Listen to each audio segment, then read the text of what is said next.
Jimmy Carter, huh? Was that good for a while, or was it? I was Chris Carter actually for a while too. As a disc jockey in college, I had to change my name because he was governor of Georgia and it was a pain in the ass. So I became Chris Carter, which was my nephew's name. So I've got jingles that say Chris Carter. I was going to send them to him because they've got a lot of Chris Carter jingles. You'd like that. So I'm going to do that. He'll probably put it on his answering machine. That's right. Chris Carter plays more music. You know, good morning, Chris Carter. It's funny. You should, if you remember. I will. I remember that. We okay, Mike? Yeah, we're rolling. Cute.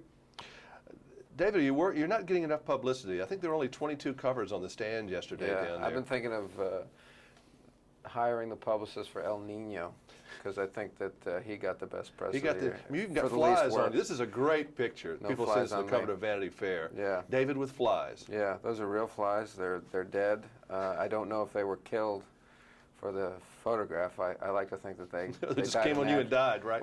No, they died a natural death, and then they were glued to the shirt, and then I put the shirt on, and then a couple were glued to my face. Do you ever get tired of talking about yourself? I would think that would get, not that you're not an interesting man, but... No, but other people get tired of me talking about myself. Yeah, yes. It's weird, actually. It must be strange talking about it, as much as you have to do it for work.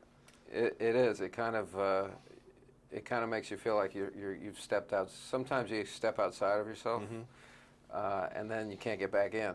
It's like you lost the key, and you're like knocking on the door. It's like, I'd like to be home now, but you can't. It's just you still talking about yourself. But at least I haven't gotten to the point like some athletes where I'm talking about myself in the third person. Yeah, that gets a little strange. Now, I saw where you... So let me tell you something about David Duchovny. Yeah. All right?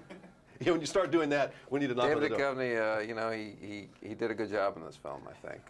You know, because without David Duchovny, this film, it's just not going to work. Because you know, the X-Files is, you know, David Duchovny is very important to the X-Files. And sometimes David Duchovny needs to be taken outside and kicked. You know?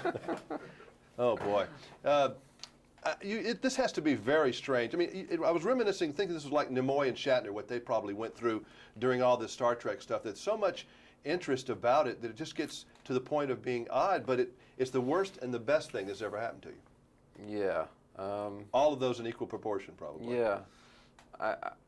It's hard to say because I think with Star Trek, it was kind of like it became a big cult hit later on after the show was on the air. So when Shatner and Nimoy came back to it, you know, they had already gone out and, you know, had whatever success that they had.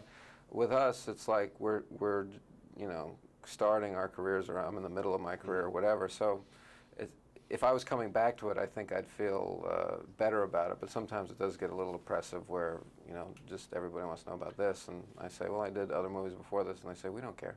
Now, it's going to be kind of cool in the house having 2 hit movies this summer. Yeah. Because Deep Impact is the biggest surprise hit of the year. I mean, it's gone boom, boom, boom. Well, you know and what she has to be happy about that. Yeah, well, you know, Taya, you know, talks about herself, and I talk about myself. And is she in third person yet? She's in the fourth person. Is that possible? No. David and Taya ever go out and do something together. She's in the couple. She's in the first person couplehood. It gets strange. Yeah. And I've decided that your partner over there across the hall, it is a dysfunctional love affair. It's never going to be consummated, but it is a screwed up thing. Scully and Mulder? Yes, Scully and Mulder. It's dysfunctional. Well, I guess... Because he loves her. You don't think she loves him? I think she does. All but no one can deal with this. You know, I think love is by its nature dysfunctional, isn't it? Can be. I mean, it has to be. Because it's a crazy scheme created by biology to make you, you know, have children, right? So, yeah, it's crazy by its nature, so I don't know what I'm talking about. But it's right. Love, but no one knows what love is. See, it's the third, it's weird. Love is strange, and it is an interesting chemistry that you guys have on television. And I think it's one of the reasons it works, because you don't really understand what their relationship is, but you know they have one. Exactly. Well, that's what love is. You don't know why, but it's there. You know, it's there. Like you don't know why you love a person. You just do. Well, I hope you have great success in this film. I'm sure it will be all over the world, and look forward to seeing you play a serial killer or whatever it is you're going to do when you stop doing this for a while. It's been my dream. That's right. And nice seeing you. Thank you. Thanks. We'll have you